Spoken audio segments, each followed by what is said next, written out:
ಇವತ್ತಿನ ನಮ್ಮ ರೆಸಿಪಿ ಗರ್ಗರಿಯಾಗಿರುವಂಥ ಕರ್ಜಿಕಾಯಿ. ತುಂಬ ಸಿಂಪಲ್ ಆಗಿ ತಿಳಿಸ್ಕೊಟ್ಟಿದ್ದೀನಿ. ಈವನ್ ನೀವು ಫಸ್ಟ್ ಟೈಮ್ ಮಾಡ್ತಾಯಿದ್ರು ಈ ಟಿಪ್ಸ್ನ ಫಾಲೋ ಮಾಡಿದ್ರೆ ಪರ್ಫೆಕ್ಟ್ ಆಗಿರುವಂಥ ಕರ್ಜಿಕಾಯಿನ ಮಾಡ್ಬೋದು.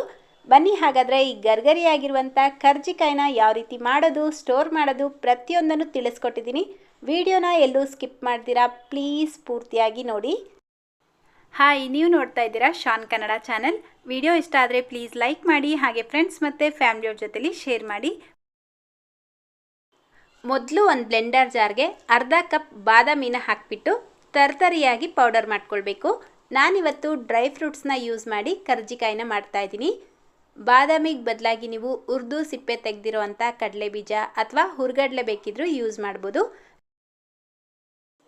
ನೋಡಿ, ಈ ರೀತಿ ಲೈಟಾಗಿ ತರ್ತರಿಯಾಗಿ ಪೌಡರ್ ಮಾಡಿಬಿಟ್ಟು ಒಂದು ಮಿಕ್ಸಿಂಗ್ ಬೌಲ್ಗೆ ಹಾಕ್ಕೊಳ್ತಾ ಇದ್ದೀನಿ. ಈಗ ಅದೇ ಬ್ಲೆಂಡರ್ ಜಾರ್ಗೆ 1 ಕಪ್ ಸಕ್ಕರೆ ಹಾಕ್ಕೊಳ್ತಾ ಇದ್ದೀನಿ. ಇದರ ಜೊತೆಗೆ 3 ಏಲಕ್ಕಿನ ಹಾಕಿಬಿಟ್ಟು ನುಣ್ಣಗೆ ಪೌಡರ್ ಮಾಡ್ಕೊಳ್ಳಿ. ಈ ಸಕ್ಕರೆ ಪುಡಿನೂ ಅದೇ ಮಿಕ್ಸಿಂಗ್ ಬೌಲ್ಗೆ ಹಾಕ್ಕೊಳ್ಬೇಕು.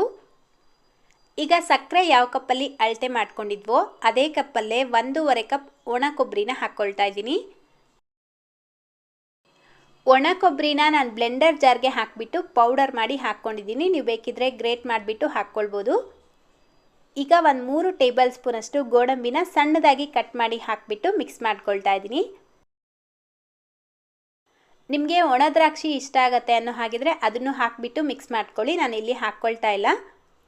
ಈ ರೀತಿ ಡ್ರೈ ಫ್ರೂಟ್ಸ್ನ ಹಾಕಿ ಕರ್ಜಿಕಾಯಿನ ಮಾಡಿದ್ರೆ ತುಂಬ ರುಚಿಯಾಗಿರುತ್ತೆ. ನಾರ್ಮಲ್ ಆಗಿ ನೀವು ಹುರುಗಡ್ಲೆ ಕಡಲೆ ಬೀಜನ ಹಾಕಿ ಮಾಡ್ತಾನೆ ಇರ್ತೀರಲ್ವಾ, ಸೊ ಈ ರೀತಿ ಒಂದ್ಸಲ ಟ್ರೈ ಮಾಡಿ. ಅಷ್ಟೇ, ಈಗ ಫಿಲ್ಲಿಂಗ್ ರೆಡಿಯಾಗಿದೆ. ಈಗ ಹಿಟ್ಟು ಕಲಿಸ್ಕೊಳ್ಳೋದಕ್ಕೆ ಒಂದು ಮಿಕ್ಸಿಂಗ್ ಬೌಲ್ಗೆ 1 ಕಪ್ ಮೈದಾ ಹಿಟ್ಟು ಹಾಕ್ಕೊಳ್ತಾ ಇದ್ದೀನಿ. ಜೊತೆಗೆ 2 ಕಪ್ ಚಿರೋಟಿ ರವೆ ಹಾಕ್ಕೊಳ್ಬೇಕು. ಅರ್ಧ ಟೀ ಸ್ಪೂನ್ ಸಕ್ಕರೆ, 1/4 ಟೀ ಸ್ಪೂನ್ ಉಪ್ಪು ಹಾಕ್ಬಿಟ್ಟು ಮಿಕ್ಸ್ ಮಾಡ್ಕೊಳ್ಳಿ. ಕರ್ಜಿಕಾಯಿ ಮೇಲ್ಗಡೆ ಗರ್ಗರಿಯಾಗಿರುತ್ತೆ, ಆದರೆ ತಿನ್ನಬೇಕಾದ್ರೆ ಸಪ್ಪೆ ಅನಿಸ್ಬಿಡತ್ತಲ್ವ, ಸೊ ಅದಕ್ಕೋಸ್ಕರ ಒಂದು ಸ್ವಲ್ಪ ಉಪ್ಪು ಮತ್ತು ಸಕ್ಕರೆ ಪುಡಿನ ಹಾಕಿಬಿಟ್ಟು ಮಿಕ್ಸ್ ಮಾಡ್ಕೊಳ್ಳಿ. ಈಗ ಇದಕ್ಕೆ 2 ಟೇಬಲ್ ಸ್ಪೂನ್ ತುಪ್ಪ ಹಾಕಿಬಿಟ್ಟು ಮಿಕ್ಸ್ ಮಾಡ್ಕೊಳ್ತಾ ಇದ್ದೀನಿ. ತುಪ್ಪ ಇಲ್ಲ ಅಂದರೆ ಎಣ್ಣೆ ಬೇಕಿದ್ರೂ ಯೂಸ್ ಮಾಡ್ಬೋದು. ನೀವು ಬರೀ ಮೈದಾ ಹಿಟ್ಟು ಯೂಸ್ ಮಾಡೇ ಮಾಡ್ಬೋದು. ಆ ರೀತಿ ಮಾಡಿದಾಗ ಒಂದು 20 ದಿನ ಫ್ರೆಶ್ ಆಗಿರುತ್ತೆ. 20 ದಿನ ಆದಮೇಲೆ ಅದು ಸಾಫ್ಟ್ ಆಗಿಬಿಡತ್ತೆ. ಈ ರೀತಿ ರವೆ ಯೂಸ್ ಮಾಡಿ ಮಾಡಿದ್ರೆ ನೀವು 1 ತಿಂಗಳಿಟ್ರು ನೀವು ಯಾವ ರೀತಿ ಕ್ರಿಸ್ಪಿಯಾಗಿ ಮಾಡಿರ್ತೀರ ನೋಡಿ ಅದೇ ರೀತಿಯೇ ಇರುತ್ತೆ. ಸ್ವಲ್ಪನೂ ಸಾಫ್ಟ್ ಆಗಲ್ಲ. ನೋಡಿ, ಈ ರೀತಿ ಮಿಕ್ಸ್ ಮಾಡಿಬಿಟ್ಟು ಈಗ ಸ್ವಲ್ಪ ನೀರು ಹಾಕ್ಕೊಳ್ತಾ ಡೋನ ಕಲಿಸ್ಕೊಳ್ಬೇಕು. ಡೋ ಸ್ವಲ್ಪ ಸಾಫ್ಟಾಗೆ ಕಲಿಸ್ಕೊಳ್ಳಿ. ಒಂದೇ ಸಲ ಜಾಸ್ತಿ ನೀರು ಹಾಕ್ಕೊಳ್ಬಾರ್ದು, ಸ್ವಲ್ಪ ಹಾಕ್ಕೊಳ್ತಾ ಮಿಕ್ಸ್ ಮಾಡ್ಕೊಳ್ಳಿ. ನನಗಿಲ್ಲಿ ಟೋಟಲಾಗಿ 1 ಕಪ್ ನೀರು ಇಡಿಸಿದೆ. ನಾರ್ಮಲ್ ಆಗಿ ಚಪಾತಿ ಹಿಟ್ಟು ಕಲಿಸ್ಕೊಳ್ತೀರಲ್ವ, ಅದಕ್ಕಿಂತ ಒಂಚೂರು ಸಾಫ್ಟಾಗಿ ಕಲಿಸ್ಕೊಳ್ಬೇಕು. ತುಂಬ ಜಾಸ್ತಿ ತೆಳುವಾಯಿತು ಅಂತ ಅನಿಸಿದ್ರೆ ಒಂಚೂರು ಮೈದಾ ಹಿಟ್ಟು ಹಾಕ್ಬಿಟ್ಟು ಮಿಕ್ಸ್ ಮಾಡ್ಕೊಳ್ಬೋದು. ನೋಡಿ, ಈ ರೀತಿ ಸಾಫ್ಟ್ ಡೋನ ಕಲಿಸ್ಬಿಟ್ಟು 15 ನಿಮಿಷ ರೆಸ್ಟ್ ಮಾಡೋದಕ್ಕೆ ಬಿಡಬೇಕು. ನೋಡಿ, ಕರೆಕ್ಟಾಗಿ 15 ನಿಮಿಷ ಆದಮೇಲೆ ನಾವು ತುಂಬ ಸಾಫ್ಟಾಗಿ ಕಲಿಸ್ಕೊಂಡಿರ್ತೀವಲ್ವ, ಇವಾಗ ಇದು ಕರೆಕ್ಟಾಗಿರುತ್ತೆ. ಮತ್ತೆ ಒಂದ್ಸಲ ಇದನ್ನು ಚೆನ್ನಾಗಿ ನಾದ್ಕೊಳ್ಬೇಕು. ನೋಡಿ, ಈ ರೀತಿ ಚೆನ್ನಾಗಿ ಕಲಿಸ್ಬಿಟ್ಟು ಇವಾಗ ಎಷ್ಟು ಬೇಕೋ ಅಷ್ಟು ಸ್ವಲ್ಪ ಡೋನ ತಗೊಂಡು ಈ ರೀತಿ ಒಂದು ಪ್ಲೇಟಲ್ಲಿ ಸ್ವಲ್ಪ ಮೈದಾ ಹಿಟ್ಟನ್ನು ತಗೊಂಡು ಈ ಡೋನ ಅದರಲ್ಲಿ ಡಿಪ್ ಮಾಡಿಬಿಟ್ಟು ನಾರ್ಮಲಾಗಿ ಚಪಾತಿ ಲಟ್ಟಿಸ್ಕೊಳ್ತೀರಲ್ವ ಅದೇ ರೀತಿ ಲಟ್ಟಿಸ್ಕೊಳ್ಬೇಕು. ನಿಮ್ಗೆ ಯಾವ ಶೇಪಲ್ಲಿ ಬರುತ್ತೋ ಆ ಶೇಪಲ್ಲೇ ಮಾಡ್ಕೊಳ್ಳಿ. ರೌಂಡಾಗೆ ಮಾಡ್ಕೊಳ್ಬೇಕು, ಸ್ಕ್ವಯರಾಗೆ ಮಾಡ್ಕೊಳ್ಬೇಕು ಅಂತ ಏನಿಲ್ಲ. ಹಾಗೆ ಇದನ್ನು ತುಂಬ ತೆಳುವಾಗಿ ತುಂಬ ಮಂದವಾಗಿ ತೀಡ್ಕೊಳ್ಬಾರ್ದು, ಮೀಡಿಯಮ್ ಆಗಿ ಇರಬೇಕು, ಆ ರೀತಿ ತೀಡ್ಕೊಳ್ಳಿ. ನೋಡಿ, ಈ ರೀತಿ ಲಟ್ಟಿಸ್ಬಿಟ್ಟು ಕರ್ಜಿಕಾಯಿ ಮೋಲ್ಡ್ ಮೇಲೆ ಹಾಕ್ಕೊಂಡು ಫಿಲ್ಲಿಂಗ್ 1.5 ಟೇಬಲ್ ಸ್ಪೂನಷ್ಟು ಹಾಕ್ಕೊಳ್ತಾ ಇದ್ದೀನಿ. ಅದಕ್ಕಿಂತ ಕಡಿಮೆ ಹಾಕ್ಕೊಳ್ಬೇಡಿ, ಕರ್ಜಿಕಾಯಿ ಸೈಜು ತುಂಬ ಚಿಕ್ಕದಾಗಿಬಿಡತ್ತೆ. 1.5 ಟೇಬಲ್ ಸ್ಪೂನ್ ಹಾಕ್ಕೊಂಡ್ರೆ ಕರೆಕ್ಟಾಗಿರುತ್ತೆ.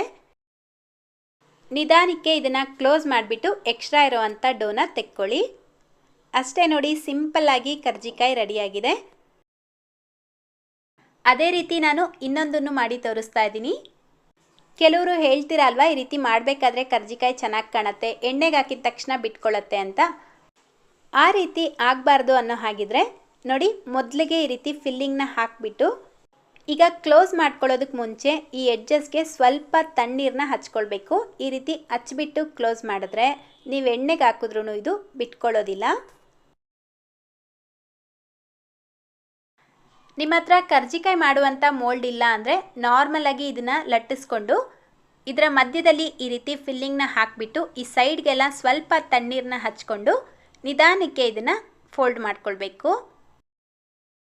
ನೋಡಿ, ಈ ಸೈಡ್ಸ್ ಎಲ್ಲ ಚೆನ್ನಾಗಿ ಪ್ರೆಸ್ ಮಾಡಿಬಿಟ್ಟು ಈ ಎಕ್ಸ್ಟ್ರಾ ಇರೋವಂಥ ಡೋನ ಈ ರೀತಿ ಪಿಜ್ಜಾ ಕಟ್ಟರಿಂದ ಕಟ್ ಮಾಡ್ಕೊಳ್ಳಿ, ಅಥವಾ ನೀವು ಚಾಕುವಿಂದ ಬೇಕಿದ್ರೂ ಕಟ್ ಮಾಡ್ಕೊಳ್ಬೋದು.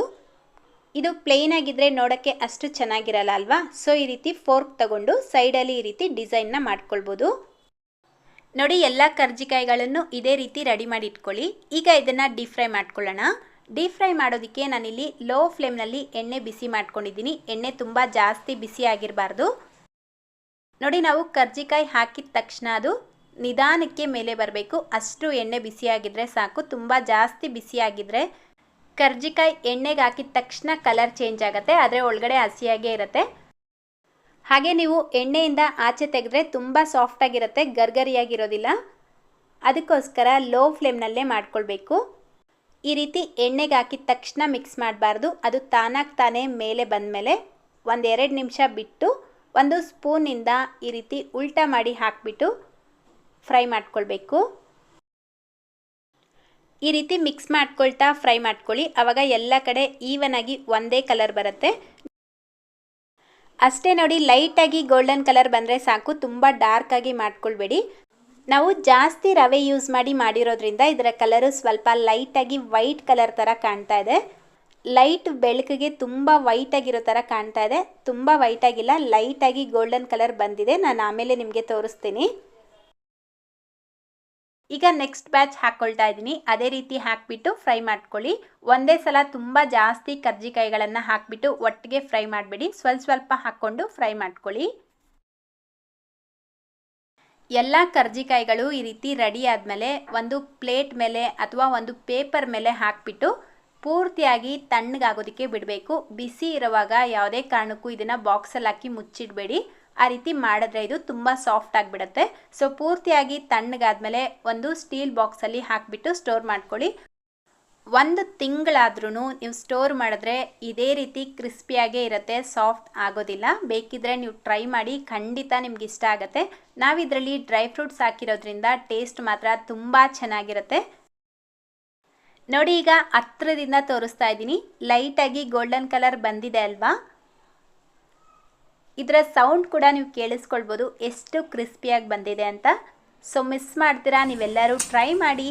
ಹೇಗೆ ಬಂತು ಅಂತ ಕಾಮೆಂಟ್ ಮಾಡಿ ತಿಳಿಸೋದನ್ನು ಮರಿಬೇಡಿ. ವಿಡಿಯೋ ಇಷ್ಟ ಆಗಿದ್ರೆ ಲೈಕ್, ಶೇರ್ ಮಾಡೋದನ್ನು ಮರಿಬೇಡಿ. ಇದೇ ರೀತಿ ಮತ್ತೊಂದು ಟೇಸ್ಟಿ ಆಗಿರುವಂಥ ರೆಸಿಪಿಯೊಂದಿಗೆ ಸಿಗೋಣ. Thank you.